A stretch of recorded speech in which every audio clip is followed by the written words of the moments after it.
Okay, so I put together a little guide with some tips on buying a used computer, particularly a laptop, from another individual. Let's get right to it. Okay, so here are some serious red flags that should have you walking away from any transaction. If they want you to wire them money by Western Union or pay by PayPal and have them ship it to you. Shipping is fine if you're buying off eBay, but never pay by Western Union. A missing power adapter is a big red flag. This usually means one of three things. The most likely case is the computer was stolen and they simply never got the power adapter with it. Another possibility is that they actually do have the power cord, but they pretend they lost it because the computer just doesn't work. Or there's something they don't want you to see. So it's easier for them to just say, "Hey man, you can just buy a new power cord on eBay for $15. Don't fall for this. If you can't power it on, don't buy it. Here's another problem. If you turn the computer on and it has a password, then you ask the seller what the password is and he doesn't know. This also likely means the computer is stolen. He'll try to convince you that you can send it back to the manufacturer and have the password cleared. But as soon as they run the serial number and see that it's stolen, they'll ship it back to the original owner. So don't fall for this either. And I guess I'll throw this in too. Anything that sounds too good to be true probably is, especially if the seller seems in a hurry to sell it. So, if you're buying locally and you can inspect the computer, then you should take a few minutes to test it out. You do the same thing if you're buying a used car. Bring a CD or DVD with you. Make sure it's one that you don't care about. Stick it to the computer and make sure it can read it. I know it isn't always possible, but see if you can connect to something with wireless.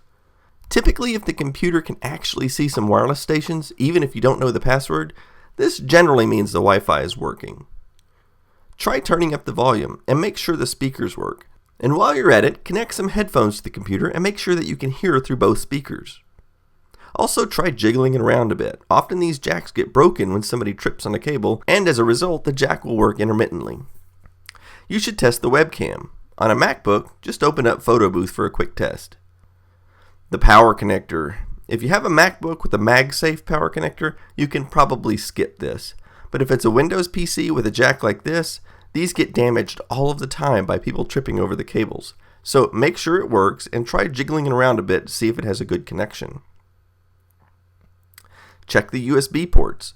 Mostly what you're looking for are ones that are broken from somebody yanking a cable out sideways. Check the screen hinges. The screen should stay open on its own at any angle without falling. It should be very sturdy. If it seems loose, it's probably because the hinges are damaged. Also make sure the screen doesn't flicker when moving the screen back and forth. This could be a sign of a damaged cable internally. You should check the battery. On Apple products, you can go to the System Profiler and see how many cycles the battery's been through. If it's more than 400, you know the battery's at the end of its life. If it's 600 or more, it's probably just about dead. One last thing, check the keyboard. Open something like Notepad and just try out every key. See if any of them feel sticky or fail to type the correct character. I'm not saying you shouldn't buy a computer if one or more of these things turns out to be broken. Just make sure you know what you're getting. So then you ask, is it a good deal? Well, in order to determine its value, you really need to get the exact model number. Then you should be able to determine its age, which is very important. I've created a chart here to sort of help you out. Anything older than 3 years is starting to become out of date, but should still be usable for most things. Once you get around 7 to 8 years old, the computer is totally obsolete and you should probably be avoided unless you know exactly what you're dealing with. You can also check eBay's completed listings. I don't mean live listings, but ones that have actually already sold. This way you can see not what people are asking for the computer, but what they've actually sold for.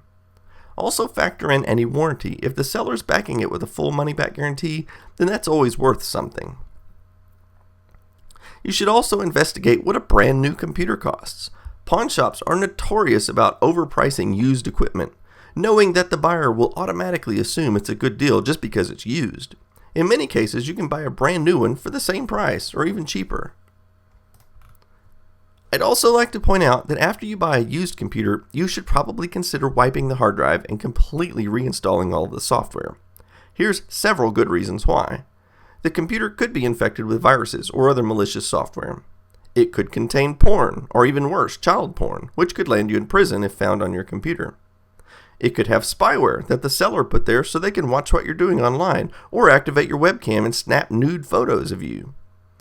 It could contain pirated software or movies or music, which might get you into trouble. And last but not least, it will probably just run a lot better with a fresh, clean software load. Well, I hope you found the video useful. I get inundated with emails from people asking me what I think about a particular deal. They'll send me a link to an eBay or Craigslist posting, and they'll be like, do you think this is a good deal?